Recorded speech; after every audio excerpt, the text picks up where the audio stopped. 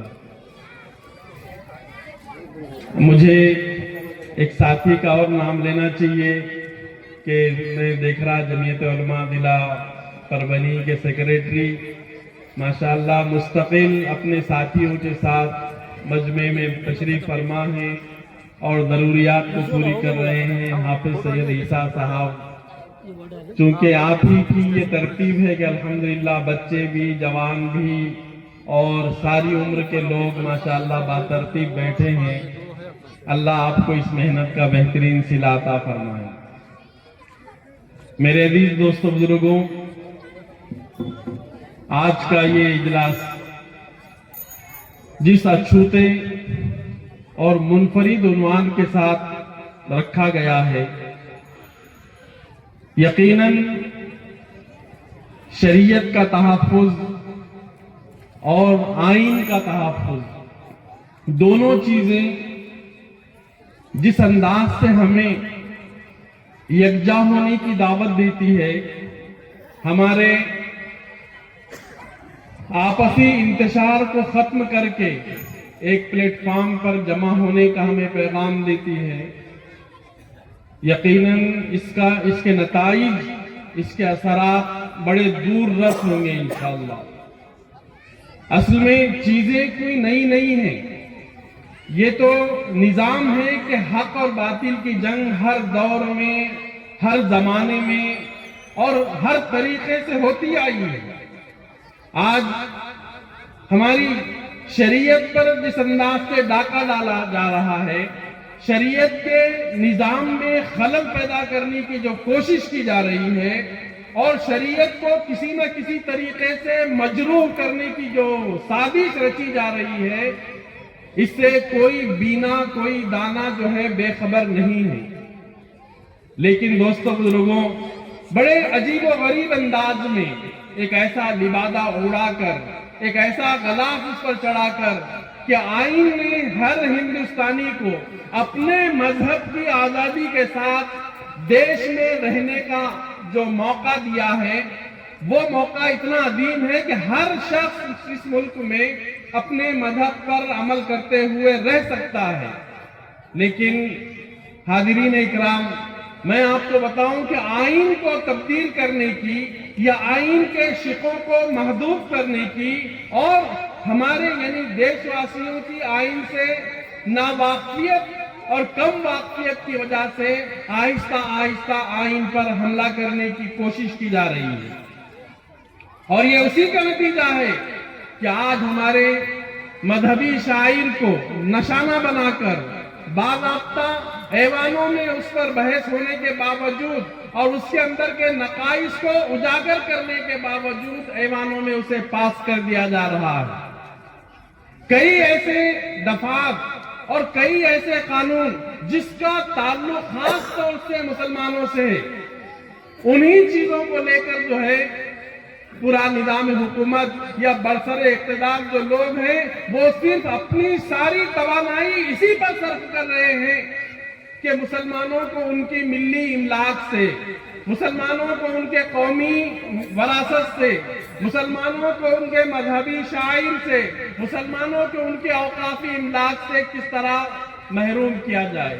ساری کوششیں اسی اعتبار سے ہو رہی ہیں، اور ہمیں ایسے موقع پر جہاں جاگنے کی ضرورت ہے، جہاں اپنے ملی اثاثے کو سمجھنے کی ضرورت ہے، جہاں ہمارے قومی ورثے کو جاننے اور اس کا تحفظ کرنے کی ضرورت ہے، میرے عزیز بزرگوں، دوستوں، مجھے معاف کرنا، حق بات بولنے کی میں کوشش کر رہا ہوں، ہم ان چیزوں سے بے خبر ہونے کی حد تک جو ہے خواب غفلت میں پڑے ہوئے ہیں۔